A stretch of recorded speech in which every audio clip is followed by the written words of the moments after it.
स्वागत करवा भक्त अनुभूति कार्यक्रम कौटू आज्ञा परिचय देवे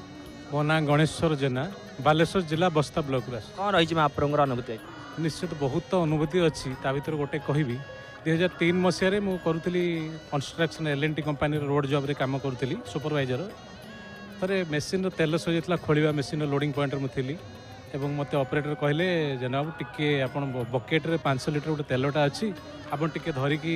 छेड़ा हूँ आम ऑपरेटर जो अच्छी हेल्पर से तेलटा को तलू टाणब से बकेट में छेड़ा पे से ऊपर को उठे देले 10 फुट 12 फुट हाइट तेल पाइपटा धरिकी बसी थाए मैंने पूरी चिड़ाई थाए तेल सरीगला ऑपरेटर टिके मेसीन ओह्ल टिके दूर को जाइए महाप्रभु से समय कौन एमती कले आगे प्रगाढ़ विश्वास महाप्रभु आसला जितेबले मुझे कहली हेल्पर को जे मत टे तलू को ओह्लई दिए खरा हो सी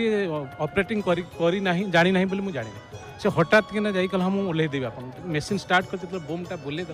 मुझे जानी जे निश्चित मृत्यु मोर हो बोमटा मुझे कुंडे दे जगन्नाथ जय जगन्नाथ कही मुझे आखि बुझीदेली गोटे मिनिट पाखापाखि बोलिला जदि से छाड़ी देता से बकेट मुझे स्पॉट डेथ हो जाए किंतु कौन है के जानी मेसीन स्टार्टा बंद होगला मुझे झुलिकी रही जाए से गोटे बड़ अनुभूति निश्चित मत अनेक तो अनुभूति अच्छी ये महाप्रभुर अनुभूति आज्ञा जहाँ को महाप्रभु रखती तार कौन असुविधा केवे हो पारि ना आज्ञा जय जगन्नाथ टीवी देख निश्चित निश्चित सका राति भोर 4 रु राति 10-11 पर्यटन जगन्नाथ जय जगन्नाथ टीवी तरफ महाप्रभु सुंदर जनाण पुस्तिकाटी नित्य नैमितिक पाठ करेंगे दर्शक बंधु ये महाप्रभुर भावमयर पुरुषोत्तम क्षेत्र में भक्तर अनुभूति आपण मैंने दर्शन कर जय जगन्नाथ टीवी श्रवण कर स्वागत करवा।